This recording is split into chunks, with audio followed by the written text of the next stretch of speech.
Alright guys, so today we are at the most popular cricket shop in WA, Mellamans. Have a look. And we're going to be talking about junior cricket bats. How to choose a bat, what you need to do with it, how you need to look after it. So we are going to be asking a professional about how to look after a bat and everything regarding this. Come on, share the experience. Let's go. Alright guys, so we're talking about junior cricket bats today. So this is Braden and he's going to be teaching us about some junior cricket bats and some tips. Stay tuned.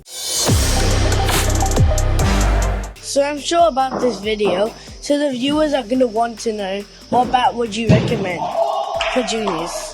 For juniors, well, I think the biggest thing is just getting the size and the weight right. Because like what we see a lot of juniors coming in is having bats that are too big, and when they're too big they're just too heavy, and while you're still developing and learning your technique, you just want something that's nice and light, that feels comfortable in your hands, so you can play a bigger range of shots and learn to play your cross bat shots, which when the bat's too heavy it really restricts your cuts and your pulls, and learning those different sort of faster bat feed shots. So I think the most important thing is just what weight feels good in your hands, and just getting something that's nice and light. And then for each person that can be a little bit of a personal preference of what feels good, but it's just sort of trying a few different ones and seeing what feels the best more than anything else. Alright, so the viewers are going to be keen to know, what bat is the most popular in junior sizes? Most popular in junior sizes, I'd say the couple of this past season are probably I'd say some of the Grove ones, like get a couple out, like that sort of model, they've been a really popular bat for us this season, just because they're nice big profiles, but they're also just nice and light in the junior sizes, so they're just not too heavy, so you can just play a bigger range of shots, so they're always really popular. Then the other ones that have been big this year are always sort of like your Grain Eagles ones, sort of like some of your Grain Eagles that have more your like Australian made ones, the ones that are sort of exclusive, a little bit different to the rest, that they're always really popular, and they're used by a lot of pros on TV as well, which does sort of appeal to the kids a little bit more seeing them on TV, but they're probably the two most popular ones at the moment. Yeah. Alright, so the viewers are keen. So what happens, so do you need to knock your bat even though it's a junior bat, or like not really? It can vary a little bit from type to type. Some of your junior bats will come pre-prepared, and others will need a little bit of knocking in. Like, so something like that, for example, that's already got the Extra-Tech tape that we put on all the bats on, so you still will need to do a little bit of knocking in with the mallet, mainly just around that toe third of the bat and up and down the edges. So like a good hour or so with the mallet, then just sort of a good 3 to 4 hours in the nets with nice old balls that are that little bit softer, just to get it match ready. So most of them still do need that little bit of knocking in to get them ready to go with a brand new leather cricket ball. Alright, so we would like to know, so what do you think? So do you think oiling a junior bat is important, you reckon, or not? Oiling with all bats still is important, because they are sort of natural bits of willow that do dry out over time with use. So what we recommend basically is, when you're getting it knocked in, to start off with putting the Extra-Tech tape on, because that will help protect it while you're using it. But you want to sort of give your bat a solid oil sort of at least once every season. So normally at the end of the season you peel the tape off across the grains and give it a couple of coats of oil during the winter while you're not using it, because then you can just let the bat sit for a couple of months and let the oil dry in, and that just stops them from drying out too much, to prevent all your little sort of surface cracks and stuff that can come as the bat dries out over time.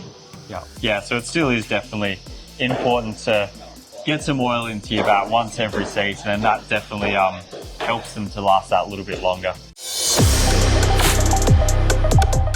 Alright, so we're keen to know, so how long could if a junior player buys a Cashmere bat instead of an English willow bat, how long could they use it for, you reckon? Yep, alright, so the Cashmere willow bats are, compared to your English, basically just depends on what type of ball you're using.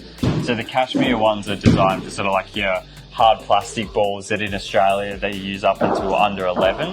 So basically any time up until that under 11s when using the plastic ball, the cashmere willow ones are perfect. But once you sort of transition into the proper leather cricket balls, that's where you need to jump up to an English willow bat. Yep.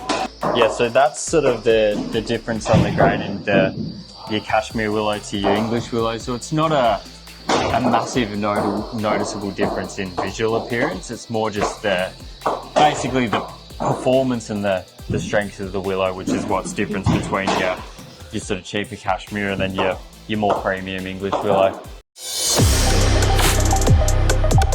Alright, so now at this point, now our viewers know most of the things about junior cricket, about what you need to do with it, how you need to play with it. So now, what is the price range for it? So your price range of your junior bats, like all your cashmere willow ones, range from around that $60 to $85 mark in that sort of price point. And then once you jump up to English willow, they start off at around $150 and go up to $600, $700, $800, just depending on what size. And basically what changes with the price is just the grade of willow. So I can show you that sort of some of your like cheaper English willow bats have got what they call like a fake grain on the face. So that's not the actual natural willow showing. Still an English willow bat, just with the cover over the top of the willow, where when you jump up to sort of like your higher quality willow, it's sort of like your natural face, your nice sort of straight grains are a little bit more even distance apart, which that's just going to affect the performance more than anything else. Like the grade of willow's not going to affect how they sort of pick up and feel in your hands. It's purely just how they perform. And sort of the price doesn't affect the longevity of the bat either. It's purely sort of performance based more than anything else. Yep. Alright, so if a junior player comes here, you would help them to select their bat, choose a bat and tell them what to do with it, wouldn't you? Yep. Yeah, so when juniors come in, normally the first thing we do is size them up sort of against the sizing chart just to get the height for the right size of bat.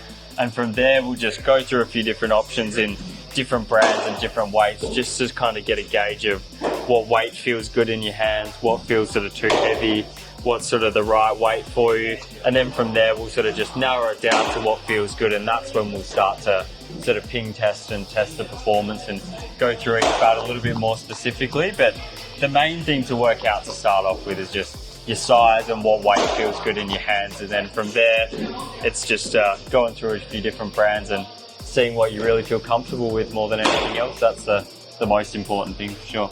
Alright, Braden. So now I think all our viewers should have a good knowledge of where to buy a bat, like how to do it and what to do with it. So thank you for the interview. No worries at all. Thanks for having me on and hopefully I was able to help.